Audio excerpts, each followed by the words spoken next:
Hi. ഒരൊറ്റ ആഴ്ച കൊണ്ട് നിങ്ങളുടെ നടുവേദന പരിഹരിക്കാൻ സാധിക്കും.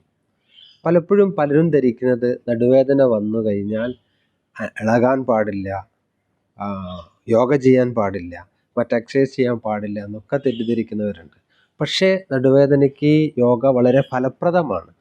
ഇത് ചെയ്യേണ്ട രീതിയിൽ ചെയ്യണമെന്ന് മാത്രം. അറിവില്ലാതെ എങ്ങനെയെങ്കിലും ചെയ്തു കഴിഞ്ഞാലാണ് പലപ്പോഴും നമുക്ക് വേദന വർദ്ധിക്കുന്നത്. അതേസമയം നമ്മൾ ഒരു അറിവുള്ള ഒരു ആളിൽ നിന്ന് തന്നെ അത് പഠിക്കാൻ ശ്രമിക്കുമ്പോൾ നമുക്ക് ആ ബാക്ക് പെയിനും നെക്ക് പെയിനും വരെ, അതായത് നമ്മുടെ ഊരവേദനയും കഴുത്ത് വേദനയും വരെ ശരിക്കും നല്ല പോലെ പരിഹരിക്കാൻ പറ്റും. ഒരുപാട് എക്സ്പീരിയൻസ് എന്നാണ് പറയുന്നത്. ശ്രദ്ധിക്കുക, ഏതൊരു ശാരീരിക വേദനയും പരിഹരിക്കാൻ നമുക്ക് മിതമായിട്ടുള്ള വളരെ ലൈറ്റായിട്ടുള്ള യോഗ ആസനങ്ങളിലൂടെ അത് സാധ്യമാണ്. അത് എത്രയോ നിരവധി സ്റ്റുഡൻസിന് കൊടുത്ത എക്സ്പീരിയൻസ് എന്ന് പറയുന്നതാണ്. അതുകൊണ്ട് യോഗയിലൂടെ നമ്മുടെ നടുവേദന നമുക്ക് പൂർണ്ണമായും പരിഹരിക്കാൻ സാധിക്കുന്നതാണ്. Okay, thank you.